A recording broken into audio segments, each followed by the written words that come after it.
me acompañen al libro del profeta Isaías, capítulo 46, versículo 9 al 11. Isaías, capítulo 46, versículo 9 al 11. Dice la palabra de Dios: Acordaos de las cosas pasadas desde los tiempos antiguos, porque yo soy Dios y no hay otro Dios, y nada hay semejante a mí, que anuncio lo por venir desde el principio y desde la antigüedad lo que aún no era hecho. Que digo, mi consejo permanecerá y haré todo lo que quiero, que llamo desde el oriente al ave y de la tierra lejana al varón de mi consejo. Yo hablé y lo haré venir, lo he pensado y también lo haré. Por la historia del cristianismo entendemos que en algunos momentos la Iglesia ha aceptado totalmente una serie de doctrinas, un pliego doctrinal ya discutidas, ya debatidas, pero debemos decir también que en otros, lamentablemente, algunas de ellas han quedado relegadas, han pasado a un segundo plano. Y tristemente es el caso del capítulo 3 de la Confesión de Fe de Londres de 1689. Para los que no saben, somos una iglesia de tipo confesional, es decir, que nos adherimos a una confesión de fe, que es la Confesión de Fe de Londres de 1689, que es un resumen de 32 doctrinas que resumen nuestra comprensión de las Escrituras. Y hemos ido estudiándolas a lo largo del tiempo. Y bueno, en este día damos inicio al capítulo 3, que se llama Del Decreto de Dios. Ese será el tema con el cual estaremos dando paso este día.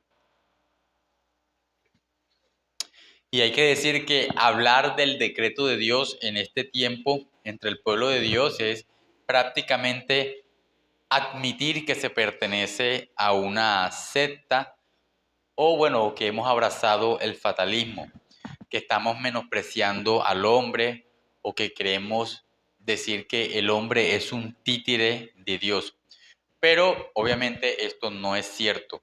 La confesión lo hace en un espíritu eh, de humildad, de maravilla ante Dios, y creo que debe ser el mismo con el cual nosotros lo abordemos en este día. Los puritanos, si usted recuerda, los puritanos fueron los que redactaron la confesión de fe. ¿En qué año? En 1689. O sea, que es un documento que ya pues tiene más de 300 años, casi 400, y hacemos bien en prestar oídos y nuestra atención a lo que nuestros hermanos en su momento redactaron para dirigir en su momento sus iglesias. Y ellos afirmaban que este tema no debería ser una doctrina que perdamos fácilmente de vista o que consideremos de menor importancia, sino que es una en la cual podemos ver claramente el carácter de Dios y es necesaria que el pueblo de Dios la conozca aún más. Cuando hablamos acerca del decreto de Dios, es bueno definirlo, no nos estamos refiriendo a múltiples decisiones que Él toma a lo largo del tiempo sin ningún fin en específico, sino a a un solo decreto, a una sola disposición que ocurre. Es decir, donde está contenido la caída, la creación, la redención del hombre, la historia en general. Todo lo que acontece sin excepción está contenido dentro del decreto de Dios. Y eso es a lo que nos referimos en esta mañana. ¿Qué es el decreto de Dios? Es la disposición divina donde está contenida la creación, la caída, la historia, la redención, todos los acontecimientos sin excepción. A eso nos referimos cuando hablamos del decreto de Dios. Obviamente, este capítulo, al abordarlo, pues nos referimos al decreto de Dios que abarca todos los acontecimientos, pero que va descendiendo hasta un decreto en particular que nos interesa, que es la predestinación. Es un término que no nos es desconocido. Cuando hablamos de predestinación, nos estamos refiriendo a que Dios desde antes de la fundación del mundo determinó quiénes habrían de ser salvos y quiénes no. A esa parte del decreto la llamamos ¿cómo? ¿Cómo la llamamos? Predestinación. Estar atentos. Y al decreto en general que abarca todos los acontecimientos, la historia, la redención, la caída y todo eso, ¿cómo le llamamos? El decreto de Dios. Así, a secas, sin apellidos. ¿Okay? Y una de las cosas que más llama la atención en este capítulo es el tema del pecado. Es lo que más despierta debates, es lo que más despierta la curiosidad, la inquietud, la rabia, la molestia de algunas personas a las cuales se les expone esta doctrina. Y bueno, en este momento la pregunta lógica que podrían tener algunos es, si Dios gobierna soberanamente la creación, ¿por qué existe el pecado? Es una pregunta que no es fácil de responder, pero que por el espíritu bíblico creemos que el pecado fue decretado por Dios en la creación. El pecado tiene una esencia totalmente contraria a Dios. No se puede decir que Dios y el pecado puedan tener comunión alguna. No deberíamos pensar ni siquiera de cerca concebir que algo tan malo, algo tan nefasto como el pecado que ha causado tanto daño pueda provenir de Dios. Dios no tiene comunión alguna con el pecado. Dios no puede pecar. Dios no puede inducir a alguien a pecar. Él no creó el pecado, no lo produjo. No obstante, tenemos que ser francos y directos al decir que el pecado fue incorporado al decreto de Dios, porque si no, no hubiese sucedido. Si Dios no decreta el pecado simplemente no existiera. Dios, reitero, Dios no obliga al hombre a pecar. Dios no necesita que el hombre peque para llevar a cabo sus propósitos. Y como lo veremos, Él no coacciona al hombre ni lo manipula como un títere para que él peque. Aquí hablamos de un principio de libertad bien entendido.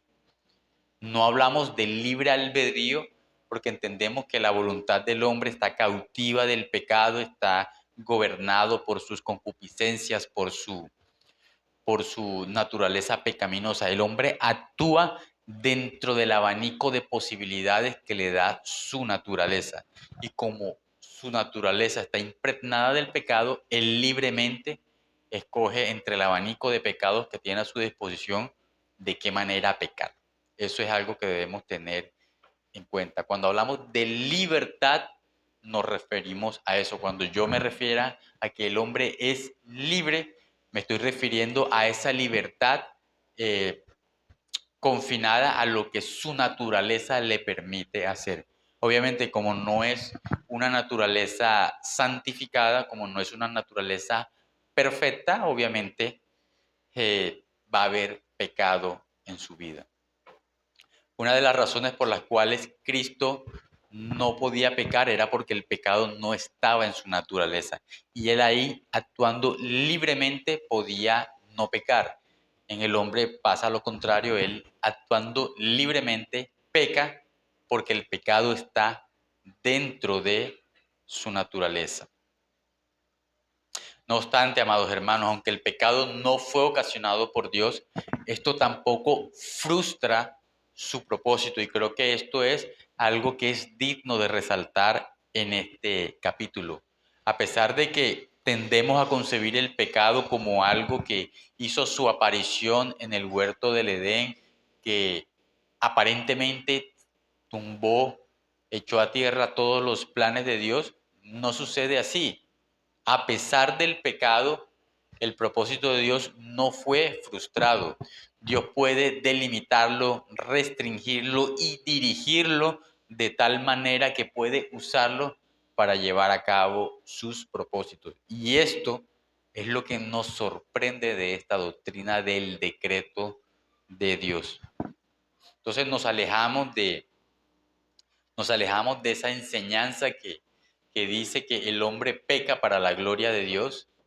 Mentira, el hombre ofende a Dios cuando peca, el hombre no debería pecar. De hecho, Dios le ordena que se aleje del pecado. No obstante, cuando lo hace, entendemos que aún puede usar ese pecado para llevar a cabo sus propósitos. Ok.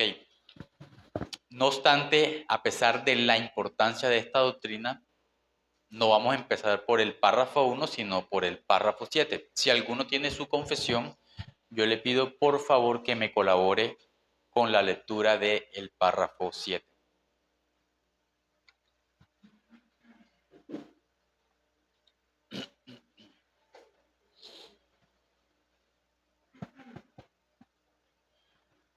La doctrina del profundo misterio de la predestinación debe tratarse con especial prudencia y cuidado, para que los hombres, al ocuparse de la voluntad de Dios revelada en su palabra y al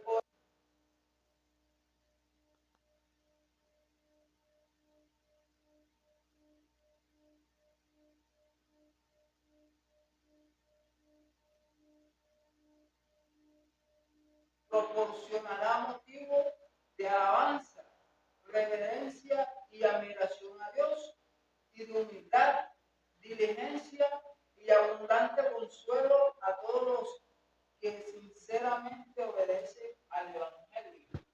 Ok, entonces en esta introducción que vamos a hacer al capítulo 3, vamos a considerar algunas cosas antes de entrar de lleno al estudio de este capítulo. Vamos a señalar 4 cosas acerca de esta doctrina, que les repito, es la doctrina del decreto de Dios.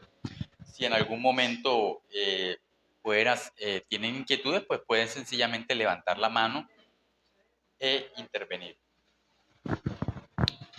El primer punto, si va a anotar, es bueno que lo haga en este momento.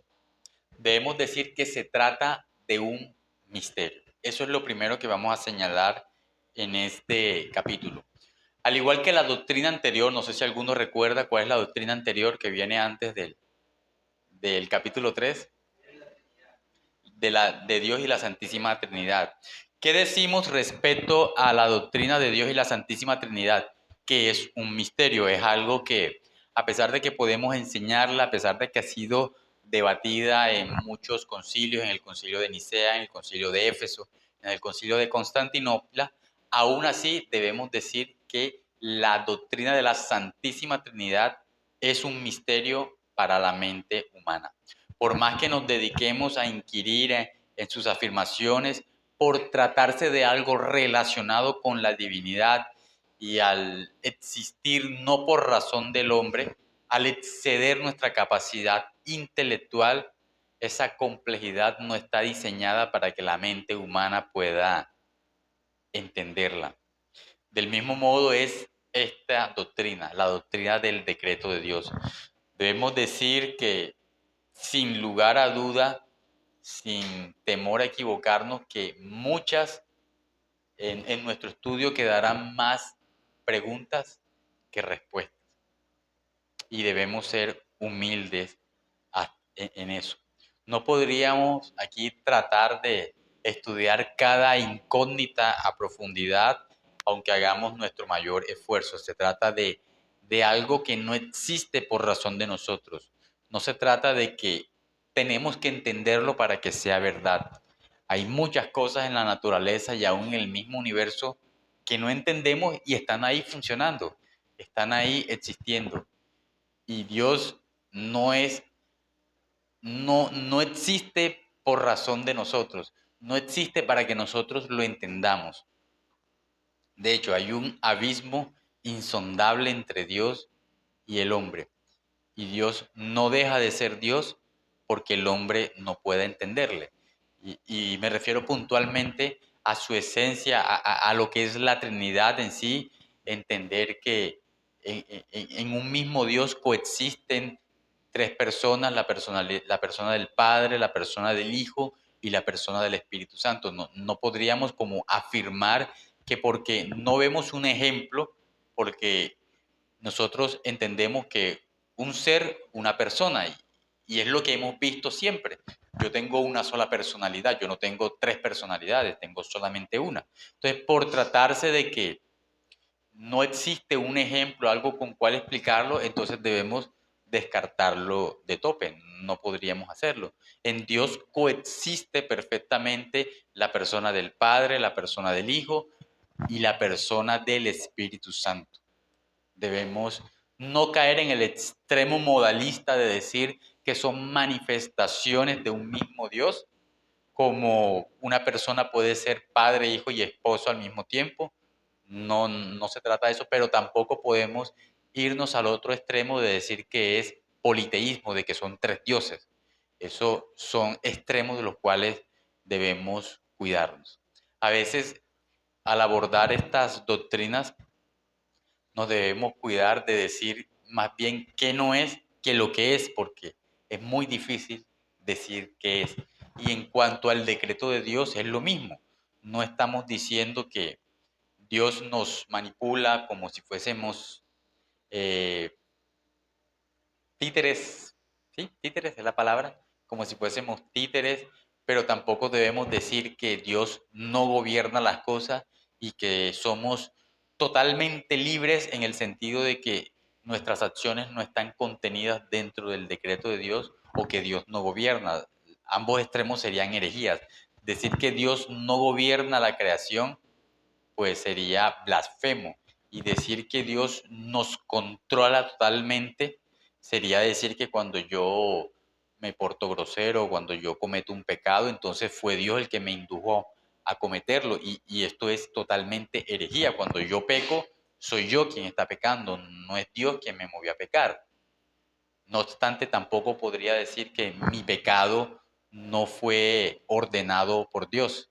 No podría tampoco decir eso. Está totalmente contenido dentro de lo que Él decretó para la creación. Así que debemos guardarnos tanto de un extremo como del otro porque podemos fácilmente caer en herejía. Es un misterio que no lo entenderemos completamente de este lado de la eternidad. La doctrina de la libertad humana y de la soberanía de Dios son como los dos rieles de un tren que usted lo ve que son paralelos, pero a medida que se van alejando, usted ve que al final en un horizonte que está lejano se van uniendo de acuerdo a la perspectiva de la vista humana.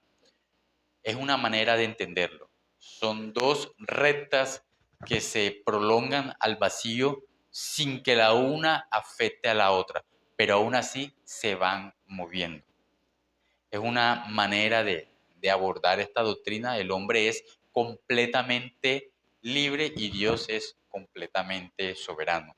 La escritura dice, por ejemplo, en el libro de Proverbios, como los repartimientos de los ríos, así es el corazón del rey en la mano del Señor. Hacia donde Él quiere, se está refiriendo a Dios, lo inclina.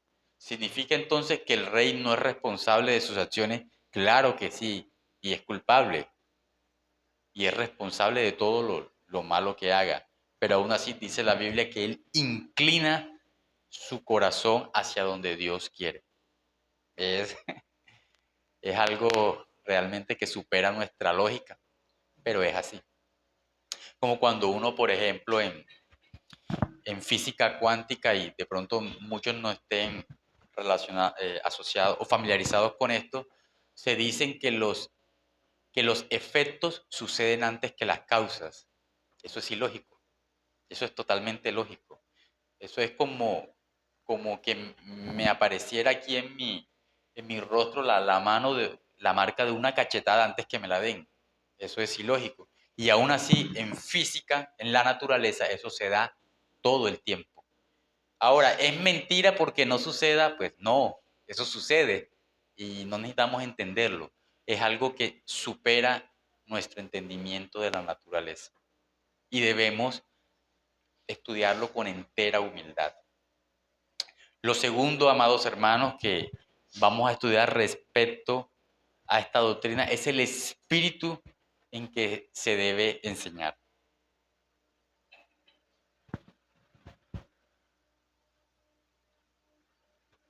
Y es bueno que estudiemos esto porque en algún momento a usted le va a tocar enseñarle a alguien acerca de esta doctrina.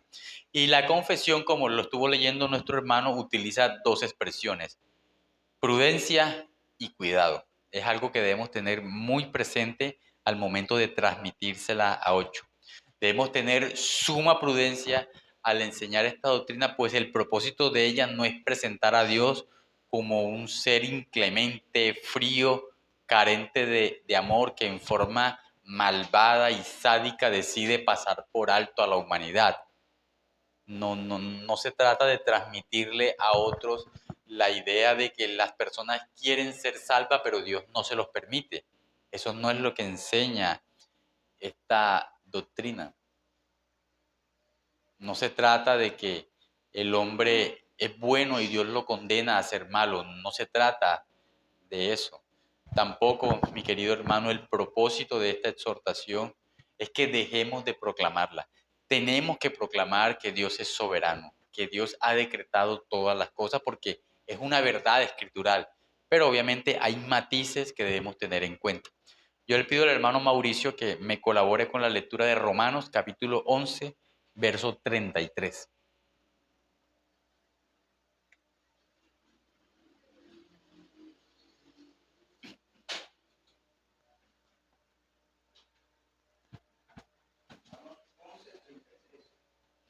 Y también vamos a leer Deuteronomio 29, 29. Oh profundidad de las riquezas, de la sabiduría y de la ciencia de Dios. Cuán insondables son sus juicios e inexplicables sus caminos. Ok, entonces aquí vemos al apóstol Pablo decir que pues la sabiduría, la ciencia de Dios excede en gran medida a lo que nosotros podríamos hacer, a lo que nosotros podríamos entender. Y está hablando acerca de la salvación. Está hablando de Romanos capítulo 11 y ya ha pasado por Romanos 10, Romanos 9, Romanos 8 y ha explicado todas las particularidades de la salvación. Y Pablo, cuando ya ha explicado todo esto, dice, oh, cuán sabio es Dios, cuán inteligente es Dios, cuán insondable son sus juicios. Ningún ser humano podría entenderlo. Y aquí Pablo lo que está diciendo eso es que no puedo entenderlo. Él no está diciendo que lo entienda. Y era el apóstol Pablo, no lo entendía. Y creo que es la misma actitud que debemos asumir no solamente cuando hablamos del decreto de Dios, sino acerca de cualquier doctrina consignada en las Sagradas Escrituras. Vamos a leer también Deuteronomio 29, 29. Las cosas secretas pertenecen a Jehová nuestro Dios, mas las reveladas son para nosotros y para nuestros hijos para siempre, para que cumplamos todas las palabras de esta ley. Entonces ahí vemos cómo Moisés nos está diciendo que hay muchas cosas que no son reveladas. Sí, Dios nos ha revelado muchas cosas en la Escritura y gracias a Dios por eso, pero debemos entender que la Escritura contiene lo que Dios ha querido que sepamos. Hay muchas cosas que por más que inquiramos, que por más que investiguemos, nunca las vamos a saber. Y creo que puntualmente cuando estamos frente a la doctrina del decreto de Dios, creo que esa verdad se hace mucho más evidente. No sabemos, no sabemos cómo una persona puede ser completamente libre y al mismo tiempo estar bajo total soberanía de Dios. Eso no lo podemos entender. Es algo que excede nuestra comprensión de la realidad. Pero aún así, la Biblia nos está diciendo que las cosas reveladas pertenecen a nosotros y las secretas son del Señor. Quizás algún día lo podamos entender. Quizás algún día podamos explicarlo. Pero mientras no llega ese momento, el entendimiento de esta doctrina nos lleva a que adoremos a Dios por ello. Dios debe ser adorado cuando pasan estas cosas, como lo hace Pablo. Oh, profundidad de las riquezas y de la sabiduría y de la ciencia de Dios. Si usted lo leyó, se da cuenta que está entre signos de admiración. Es una exclamación que está haciendo el apóstol Pablo. Es como cuando, no sé, alguien de ustedes está jugando fútbol y hace una, no sé, una jugada impresionante y uno se sorprende. O cuando alguien, no sé, canta y canta muy bien, obviamente no yo, porque no canto bien, o alguien tiene alguna habilidad en algo y usted se sorprende.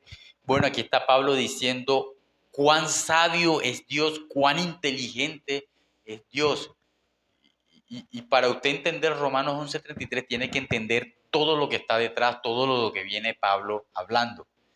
Y son temas que son, revisten cierta complejidad, hay que admitirlo, pero aún así se puede entender y está hablando acerca de la salvación de Israel, de la salvación del hombre mismo y todo esto, que cómo Dios ha predestinado a algunos para vida, cómo Dios ha predestinado a otros para condenación.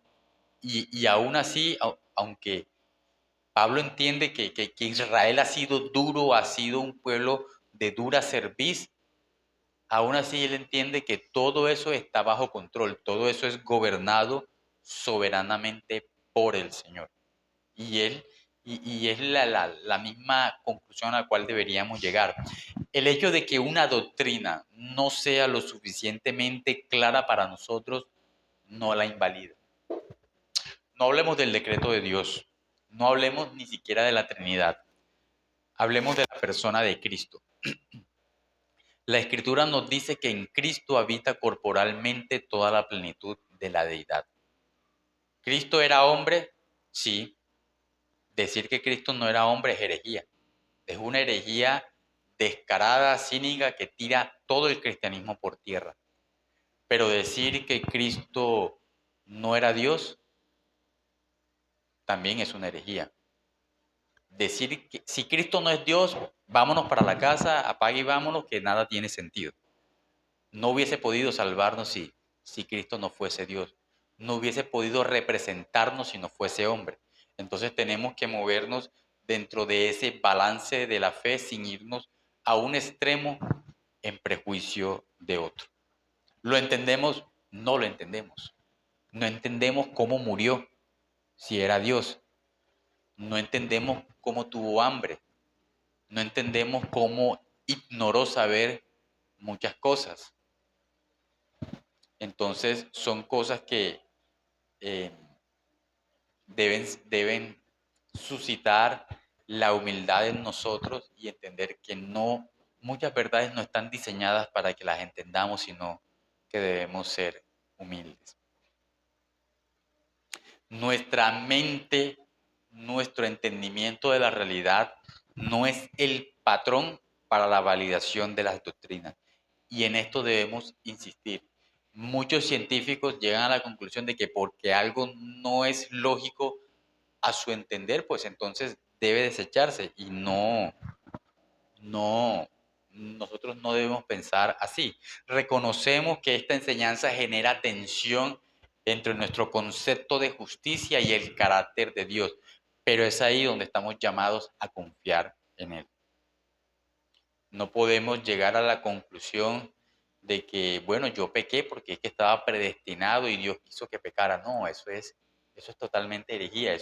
Incluso eso es usar la doctrina para justificar nuestro pecado. Y es un pecado grande decir eso.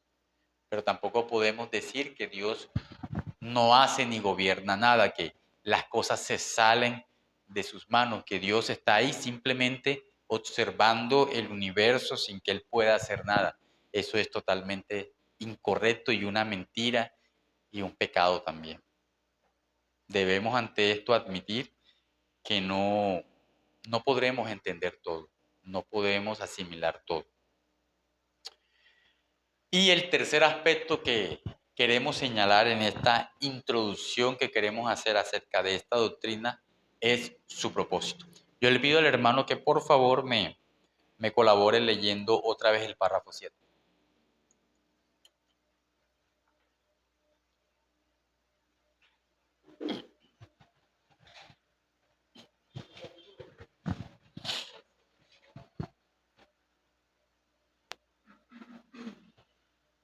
La doctrina del profundo misterio de la predestinación debe tratarse con especial prudencia y cuidado para que los hombres, al ocuparse de la voluntad de Dios revelada en su palabra y al obedecerla, puedan, con la certidumbre de su llamamiento eficaz, estar seguros de su elección eterna.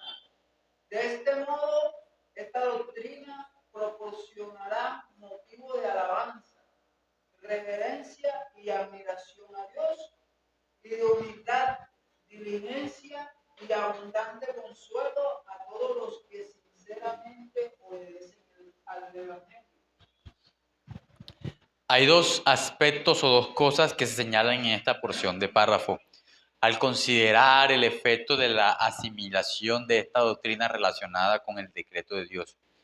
Un aspecto es hacia Dios, qué es lo que debe despertar de nosotros hacia Dios, y la otra es hacia nosotros mismos, hacia los hombres.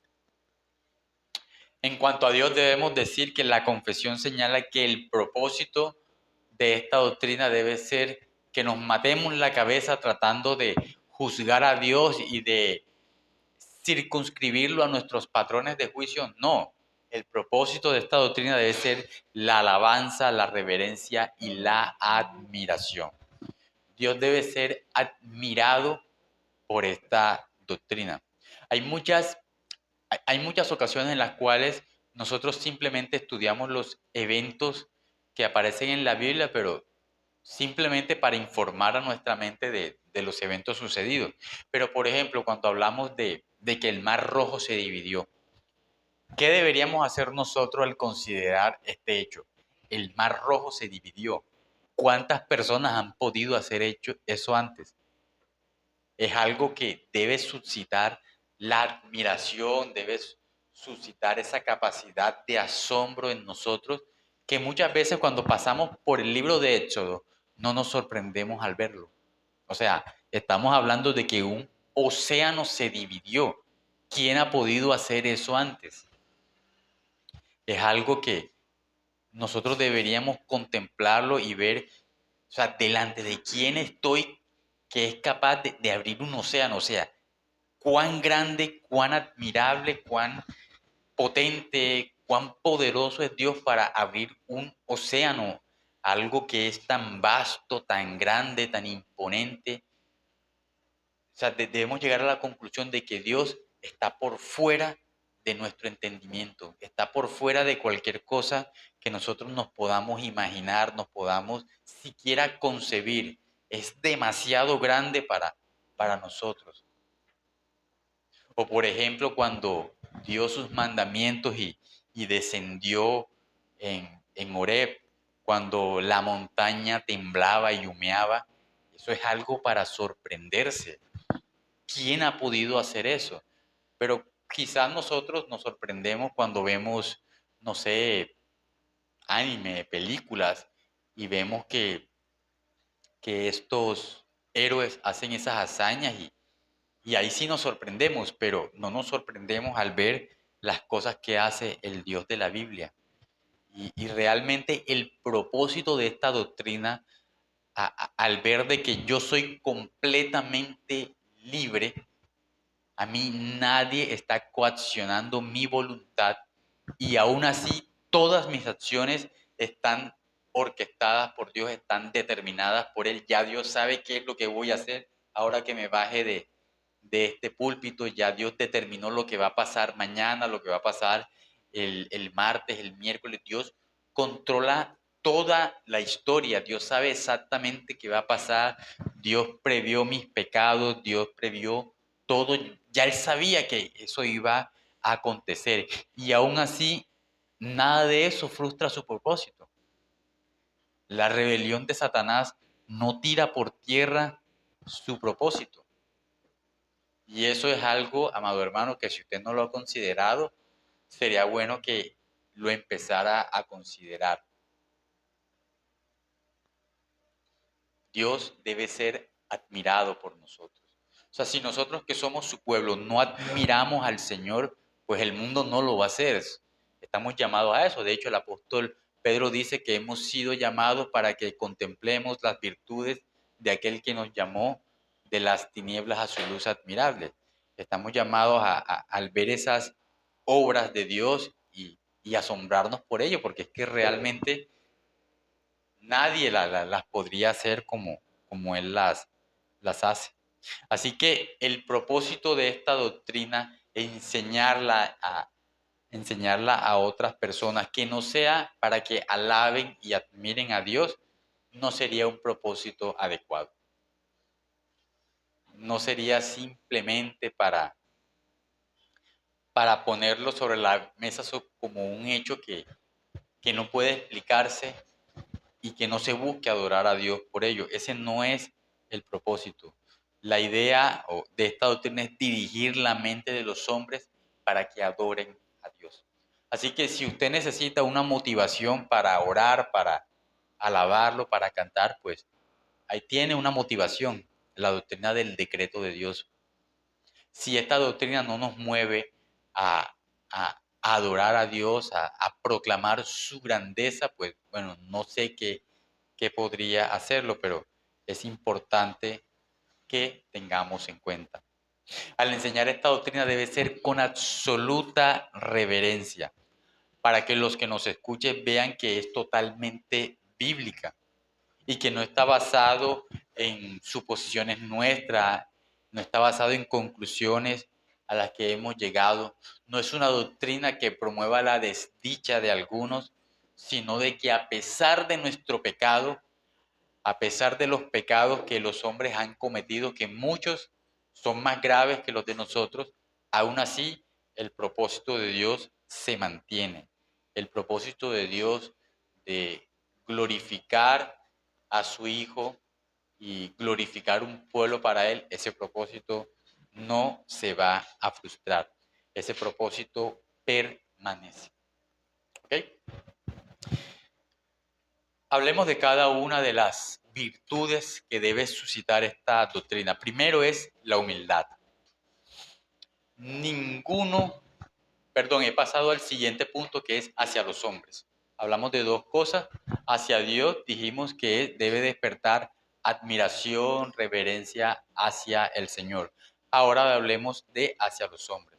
Y lo primero que debe suscitar en los hombres es humildad. Esta doctrina no podría de alguna manera levantar o despertar orgullo en el corazón de alguno, no debería despertar jactancia, arrogancia, nada de esto, porque yo fui escogido o he creído que he sido escogido, mientras que los otros no. No promueve el elitismo dentro de la iglesia. Esto nos obliga de alguna manera a inclinar nuestras cabezas, a reconocer nuestra indignidad, que no ha habido mérito en nosotros para que Dios nos escogiese, para ser beneficiados por su decreto a través de la predestinación para salvación, y debemos ser de esa manera humildes. Y esta doctrina debe promover esto en las personas. Y si no la promueve, pues bueno, debemos revisarnos, debemos de alguna manera ver qué está fallando, qué es lo que no hemos aprendido bien, para que esa arrogancia se levante en nosotros. Nunca el conocimiento doctrinal debe despertar jactancia en nosotros. Y el entender la doctrina del decreto de Dios, viendo que hay otros que no la entienden, viendo que hay otros que la rechazan, debe despertar en nosotros esa humildad. Somos criaturas finitas, no entendemos las particularidades expresas de esta doctrina, pero aún así somos beneficiados por ella, y es algo que es algo digno de resaltar en este estudio.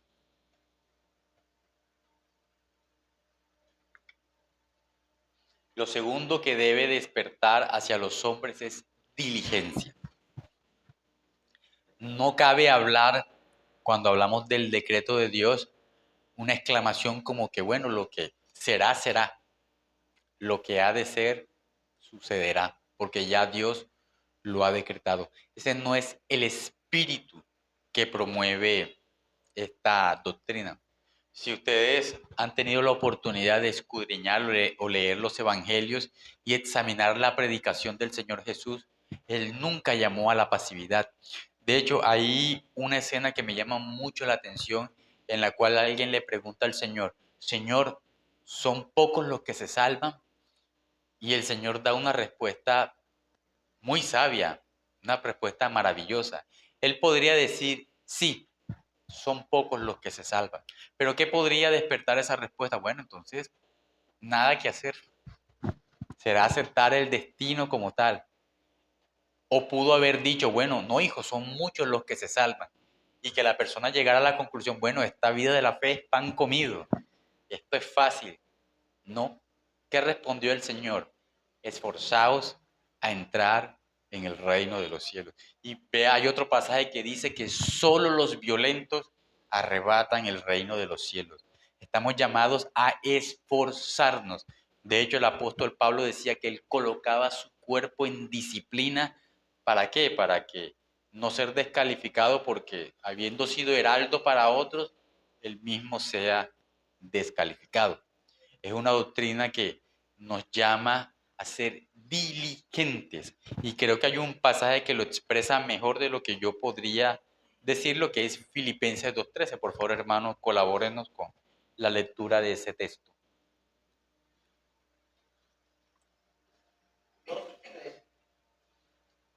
2:13. Porque Dios es el que en vosotros produce así el querer como el hacer por su buena voluntad. ¿Puedes leerlo desde el anterior? Por tanto, amados míos, como siempre habéis obedecido, no como en mi presencia solamente, sino mucho más ahora en mi ausencia, ocupaos en vuestra salvación con temor y temblor, porque Dios es el que en vosotros produce así el querer como el hacer por su buena voluntad. Bueno, tenemos un pasaje dicho por el apóstol Pablo donde estas dos posturas se relacionan o se aterrizan de una manera pues bastante equilibrada.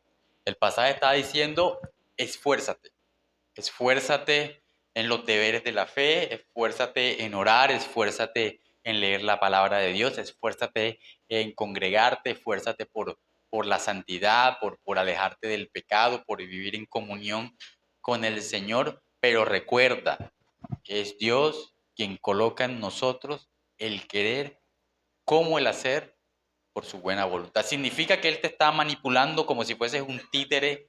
No, no lo está diciendo. Y no pretendo tener la respuesta de cómo estas dos realidades confluyen en una sola. No tengo la respuesta. Pero me quedo con lo que dice el apóstol Pablo.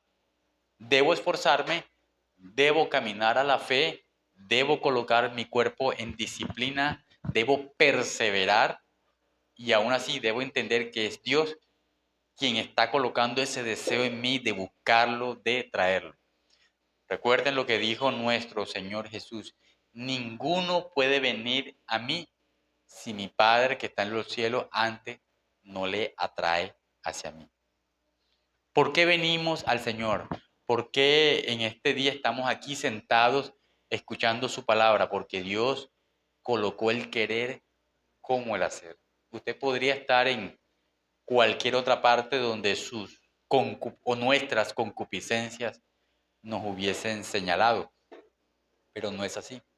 Estamos en este lugar atendiendo a su palabra, adorándolo, expresando humildad, expresando que necesitamos del Señor. ¿Por qué? Porque Él está colocando el querer como el hacer por su buena voluntad. Y eso implicó un esfuerzo suyo, claro. Yo tuve que despertarme hoy a las 5 de la mañana, 5:30. Hubo un esfuerzo, igual ustedes, muchos tuvieron que levantarse mucho más temprano, cumplir con sus deberes, prepararse desde un día antes, leer la escritura, orar para que el Señor les hablara en este día. Hubo un esfuerzo por parte de ustedes. Y de eso se trata. Así que esta doctrina, amado hermano, debe despertar en nosotros diligencia. El fatalismo, decir que lo que ha de ser será y lo que ya Dios determinó pasará y yo no puedo hacer nada, ese pensamiento no es compatible con la Biblia, no es compatible con el cristianismo. Y debemos tener eso presente. Dios nos ha dado su espíritu y su palabra. El Espíritu Santo es el que nos ayuda en todas nuestras debilidades, nos ayuda aun cuando oramos, cuando no sabemos qué decir. Él intercede por nosotros con sonidos indecibles. Pero eso no significa que usted no tenga que orar. Usted debe orar. Usted debe apropiarse de toda la doctrina que dice en la Biblia en cuanto a la oración, que debe ir a su aposento, debe dirigirse a su Padre Celestial, no debe ser con repeticiones, debe ser de acuerdo a lo que enseña el Padre Nuestro, siguiendo esa estructura. Usted debe hacerlo de esa manera. Y de esa manera, valga la redundancia, usted estará siendo diligente en cuanto a lo referente a su salvación. Nunca justifique su pereza o su falta de diligencia diciendo es que ya Dios predestinó todas las cosas. No, no, no. Algo hay que revisar en cómo usted está entendiendo esta doctrina. Esta doctrina tiene el propósito, amado hermano, de consolar. El creyente debe descansar en la verdad de que todo está en manos del Señor, que es que las cosas sucederán como Él dice que deben pasar y que Él lleva el timón de la historia. ¿Cómo sucede eso, hermano? No lo sé. No sé cómo sucede esas cosas. No lo entiendo y luego de 10 años de estar estudiando esta doctrina, no puedo decir todavía que lo entienda. Pero aún así podemos decir perfectamente que toda la historia es encaminada por el Señor. Recuerde, como los repartimientos de los ríos, así es el corazón del rey. Hacia donde Dios quiere, Él lo inclina. Eso debemos entenderlo. Y por último, ¿a quiénes va dirigido esta doctrina? La parte final del párrafo 7 que estuvo leyendo nuestro hermano dice, a todos los que sinceramente obedecen al Evangelio. Y es bueno que haga esta salvedad porque esta doctrina no está dirigida a los no creyentes, no está dirigida a aquellos que son adversos al Evangelio, está dirigida a los que obedecen a Cristo, a los que intentan toda su vida, a pesar de sus pecados, vivir para Él. No es una doctrina cuya consolación esté dirigida al mundo que crucificó a Cristo, sino a su pueblo. Ellos no la van a considerar en su máxima esplendor. A ellos les va a producir asco, desprecio. No la van a valorar. Solamente los creyentes, los que han puesto su confianza en Cristo, pueden considerar la maravilla de esta doctrina. Dice el apóstol Pedro en su carta universal que para vosotros, los que creéis, Cristo es precioso. Para los que no creen en forma análoga, Cristo es un tropiezo. Y es algo que la Escritura coloca de manifiesto. Cristo es un tesoro, Cristo es la perla de gran precio, Cristo es el gran tesoro solo para aquellos en quienes Dios ha obrado, solo para aquellos en quien la gracia ha operado. Y eso debemos tenerlo en cuenta. Así que, amados, seamos prudentes al enseñar esta doctrina con cuidado, ya que el objetivo de esta doctrina nunca será la jactancia, sino la alabanza, la reverencia y la admiración de Dios. Y en nosotros debe producir humildad, diligencia y consuelo. Esto es una verdadera y sana aprehensión de esta doctrina. Así que esta fue la introducción que hicimos de este tema En la próxima clase daremos paso al estudio del párrafo 1. Así que si hay algo que decir, si hay algo que opinar frente a este tema, pues es el momento para hacerlo.